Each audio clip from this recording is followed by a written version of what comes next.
Welcome to Feminism on Trial. Just wanted to make a short one.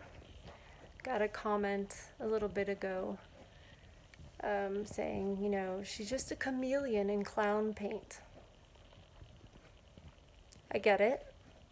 I have learned from the MGTOW community that you guys believe women are chameleons, and I've thought about it a lot, and I can see it. I see how women change and kind of pretend to be one way, one thing, when in reality they're not.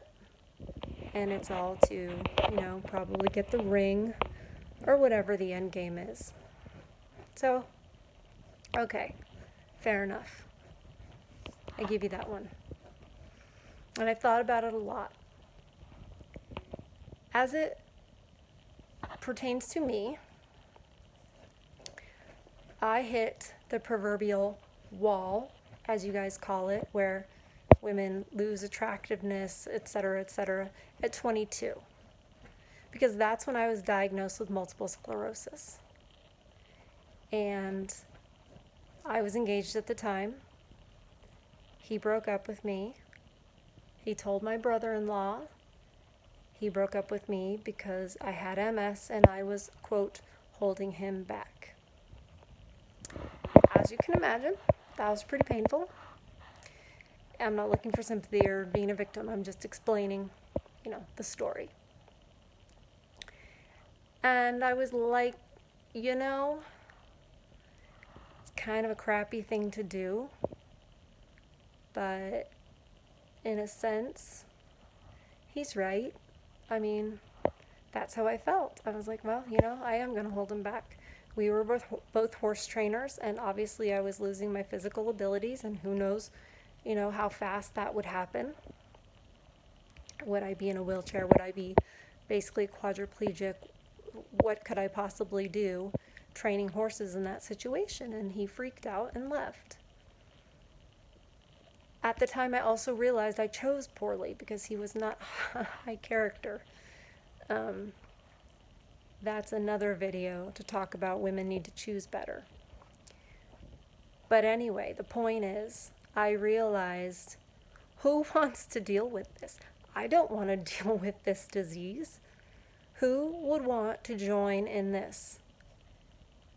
And where when I was younger, I would get looks from men and all kinds of, sort of propositions, not at bars and stuff, because I didn't do that, in school, in class, in public, what have you. But that stopped. It stopped when you start limping, or when you have to take steroids and it makes you gain weight in your face, get bloated and break out and all the rest of it.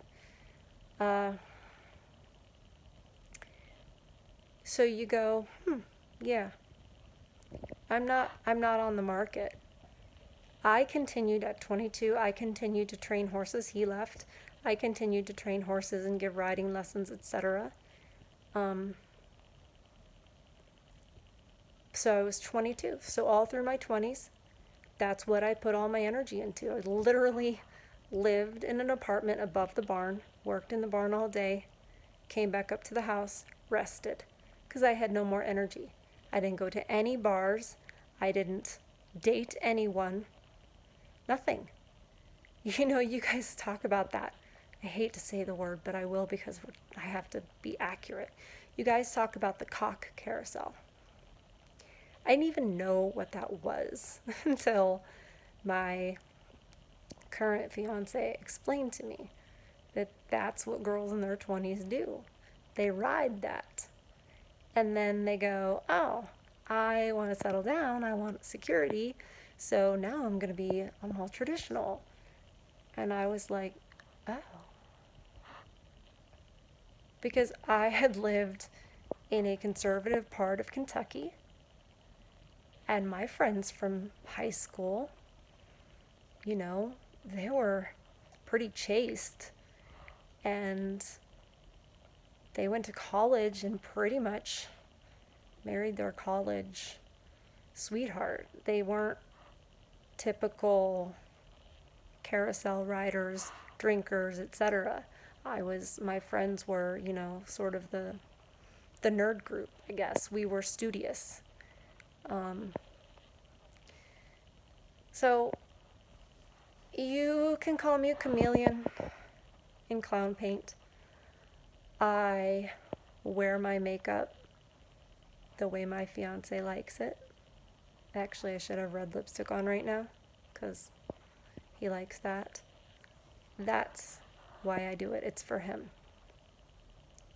He likes long blonde hair. That's why I have long blonde hair.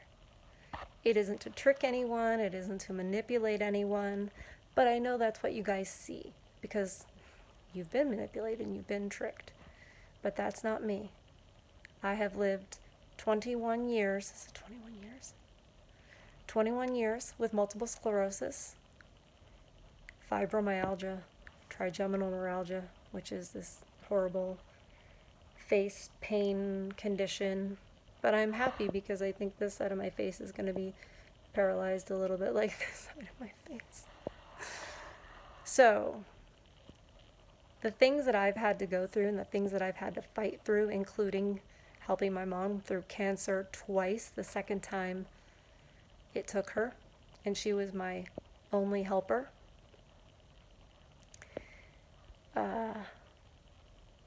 That has shaped me into a different sort of person. I was on the sidelines. I didn't get corrupted in my 20s. And I'm not trying to sit here and say I'm so virtuous.